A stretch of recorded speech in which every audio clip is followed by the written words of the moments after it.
Simfoni di ujung pena. Ada sebuah kafe tua di tepi Sungai Kura, di jantung kota Tbilisi, Georgia, tempat waktu seolah berjalan lebih pelan dari dunia luar. Dari jendela lebarnya yang menghadap ke air, cahaya sore jatuh seperti madu di atas meja kayu yang sudah penuh goresan pena para pengunjung lama. Di antara aroma kopi dan suara lonceng gereja yang bergema lembut dari bukit seberang, aku menulis, dan untuk sesaat, dunia menjadi sunyi, hanya menyisakan detak jam dan bunyi halus ujung pena di atas kertas. Setiap huruf terasa seperti detak jantung yang teratur. Saat tanganku bergerak, aku menyadari bahwa menulis bukan sekadar membentuk kata, ia adalah bentuk berpikir yang hidup. Otak, tangan, dan mata saling berbisik, menciptakan harmoni yang tak dapat digantikan oleh ketukan digital. Dalam goresan tinta, ada denyut yang menghubungkan tubuh dengan pikiran, dan pikiran dengan sesuatu yang lebih halus, jiwa.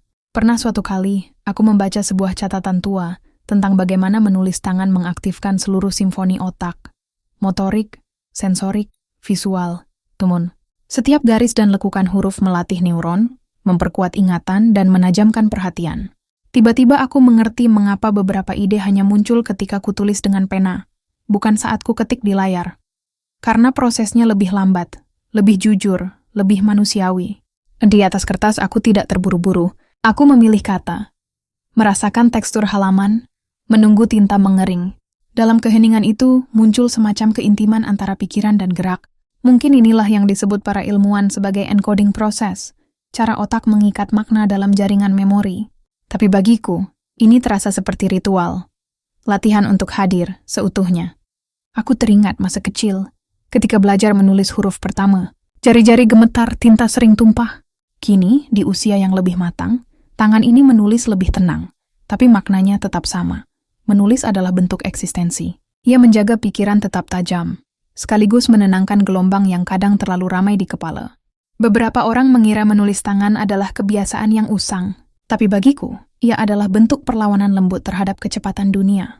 Di saat segalanya bisa dikirim, disalin, dan dihapus dalam hitungan detik, tulisan tangan menuntut waktu, kesabaran, dan kesungguhan. Mungkin itu sebabnya, setiap halaman yang kutulis terasa lebih nyata daripada ratusan pesan yang kukirim di layar.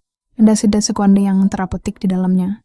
Saat aku mencatat pikiranku, ketakutan, keinginan, atau sekadar kesunyian yang menempel di dada, rasa berat itu perlahan berkurang. Kata-kata yang lahir dari ujung pena seringkali menjadi jembatan antara logika dan emosi.